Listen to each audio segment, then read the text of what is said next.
Do you know what the word mortgage literally says about you? Not what the brochure says. Not what your loan officer says. The word itself. Mort, death, gage, pledge.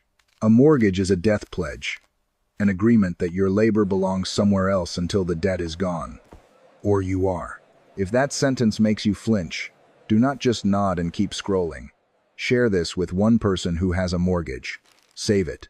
Then, open a notebook or grab a scrap of paper and write down 3 words. Stock. Long. Short.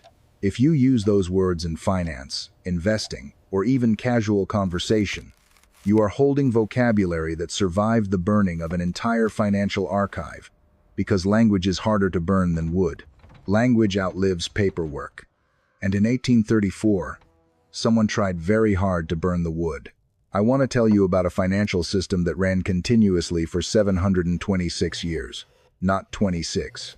Not 126. 726. We are bad at feeling what that number means. The United States has existed for less than 250 years. Empires we call ancient often lasted less than this system did. The mechanism I am about to describe began around 1100 and ran without interruption until 1826. It survived plague. It survived wars that remade borders. It survived regime changes, executions, restorations, revolutions in trade, and the birth of modern banking.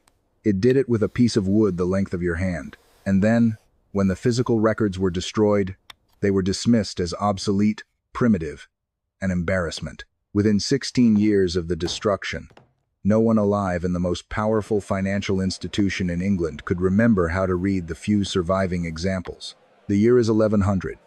King Henry I, son of William the Conqueror, needed a mechanism for tracking debt and tax payments. Every civilization hits the same problem. What medium will you use? And how does that medium resist forgery? Paper can be copied. Clay tablets can be replicated. Metal can be melted and remade. Henry's answer was hazelwood. A stick of hazelwood, roughly the span between your thumb and forefinger. It was notched to indicate amounts. The denominations were not vague. They were physical and precise. A deep notch, the thickness of a palm, meant 1,000. A notch the breadth of a thumb meant 100. The breadth of a little finger meant 20.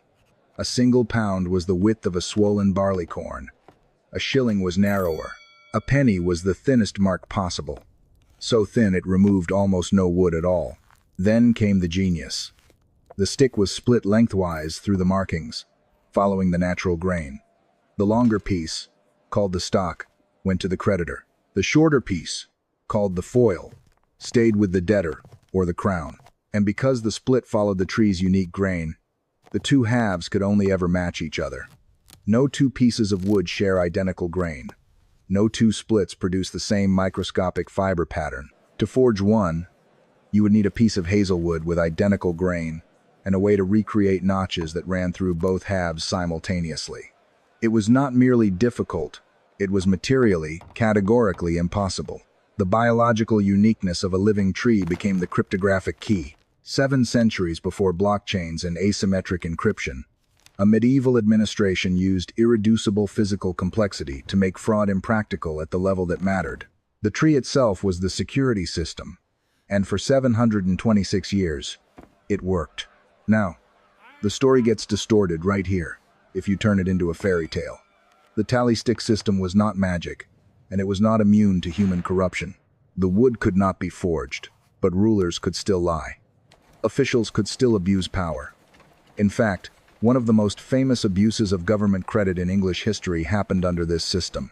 By 1672, the Crown had been issuing tallies against anticipated future tax revenues, borrowing from the future, spending now, promising later. London's goldsmith bankers accepted tallies as security for enormous loans because the Crown had honored them reliably for decades. The accumulated debt was more than £1.3 million. King Charles II did not pay it. In what became known as the Stop of the Exchequer, repayment was suspended indefinitely. Major banking houses collapsed. Thousands of wealthy families were financially ruined. Charles later called it a false step, which is like calling a shipwreck a navigation error. I include this because I am not selling nostalgia. A system can have brilliant anti-forgery design and still be dangerous if power is concentrated and accountability is weak. But what happened after the stop is where the story becomes stranger than accounting history. The stop created a crisis of confidence. In 1694, Parliament chartered the Bank of England, a private institution backed by legislative authority rather than royal discretion. The standard narrative frames this as a clean rupture. Primitive wood tallies replaced by sophisticated paper banking. A line drawn between old and new, between medieval and modern. But the record is messier. The Bank of England was not originally capitalized with piles of gold. Founding shareholders did not simply pour in coin and silver. They paid for their shares with tally sticks. A later Bank Act explicitly permitted large portions of capital increases to be subscribed using tallies. In other words, the institution that would eventually help replace the tally system was bootstrapped into existence by tally sticks. The new order was literally purchased using the currency of the old one.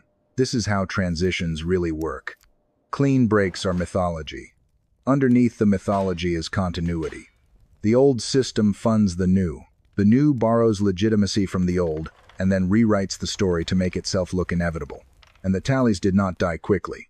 For much of the 1700s, tallies were not a leftover novelty. They were dominant. They circulated in secondary markets. Merchants discounted them. They functioned simultaneously as government bonds, as tax receipts, and as currency. The Crown issued tallies. The Crown accepted tallies for taxes. That acceptance created demand. Demand created value.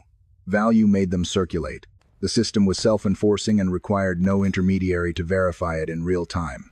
Your proof was physical, matching halves of a split stick. Then in 1782, Parliament passed an act declaring that tally sticks would be phased out. But the act came with a clause so quietly revealing you can feel bureaucracy smirking across centuries. It would only take effect once existing senior office holders at the Exchequer died or retired naturally. No forced retirements, no buyouts. Parliament would wait for mortality to do what legislation could not. The last Exchequer Chamberlain did not die until 1826. 44 years. Officially abolished, practically operational, neither alive nor dead. During those decades of limbo, the tallies accumulated in storage at the Palace of Westminster. 2 cartloads of notched hazelwood, 7 centuries of primary source documentation of English economic life in a form that could not be easily falsified. The financing of wars, the machinery of taxation, the flows of debt and repayment, the footsteps of empire, recorded in wood. And then, on the 16th of October 1834, a clerk received instructions to dispose of them. He considered giving them away as firewood to poor families living nearby. He decided against it. Instead, he ordered them burned in the furnaces beneath the House of Lords. 2 laborers were assigned the task. At dawn, they began feeding 7 centuries of financial records into the furnaces. Hazelwood, aged and dry, burned intensely. By midday, the floors above the furnaces were becoming unusually warm. A deputy housekeeper noticed. She mentioned it. The workers continued. The furnaces were extinguished around 5. By 6, flames were visible through the floor of the House of Lords. The copper lining of the chimney flue melted from sustained heat. By 6:30, a fireball broke through the roof of Parliament. The fire spread with a speed eyewitnesses described as extraordinary. From miles away, people watched the glow. Both chambers of Parliament were destroyed. The House of Commons gone. The House of Lords gone. Westminster Hall survived only because of heroic firefighting and a wind shift at exactly the right moment. The damage was enormous. The building was uninsured. No one was prosecuted. The Prime Minister later called it one of the greatest instances of stupidity on record. You can read that and shrug. Bureaucracies make bad decisions. Buildings burn. Knowledge fades. Fine. But here is the detail that keeps refusing to lie down. 16 years later, in 1850, a surgeon at the Bank of England examined the few tally sticks that had survived, stored separately and spared from the furnaces of 1,834. He tried to understand how they were read, how notches corresponded to denominations, how the system functioned in practice. He consulted staff. He searched institutional memory. His conclusion is blunt. No gentleman in the Bank of England recollects the mode of reading them. 16 years. After 726 years of continuous use, a system that had been central to government finance within living memory became unreadable within a generation of its abolition. The physical archive was ash. The procedure was forgotten. But the words survived. Stock, the longer piece, the part you held when you were owed. Stockholder, long, short. These are ghosts of Hazelwood. Every time you describe a long position, every time you say you are short, every time you talk about a stock, you are speaking vocabulary that remembers what the documents do not. That is the part modern life makes impossible to ignore, because we are living through our own era of record fragility. Only now it is disguised as convenience. Scroll your feed for 5 minutes and you will see it. A crypto thread insisting code is law until a platform freezes withdrawals. A widely shared clip telling you mortgages are illegal because of word origins, right beside a sponsored ad selling a one-click refinance. A post claiming you can erase debt with a magic letter template. Another one promising you can opt out of contracts by declaring yourself something special in all caps. These get millions of views because they offer power without paperwork. They are emotional tallies, symbols that feel like proof. Meanwhile, the real system runs on things that are boring and breakable. Databases, PDFs, institutional memory, and the assumption that if you cannot access something, it might as well not exist. Today, records do not need fire to disappear. They only need a migration, a format change, a server decommission, a cleanup, a forgotten password, a policy update, a dead link. You wake up one morning and a bank's interface looks different and the old statements are archived. You request a document and get told the retention period expired. You search for a public report and find that it was updated, meaning the prior version vanished. The paper did not burn, but the effect is familiar.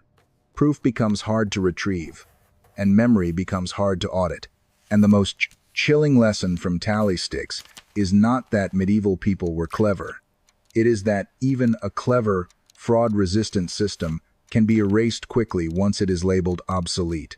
Once officials decide a medium is embarrassing, they stop preserving it. Once they stop preserving it, the next generation stops learning it. Once the next generation stops learning it, the system becomes unreadable.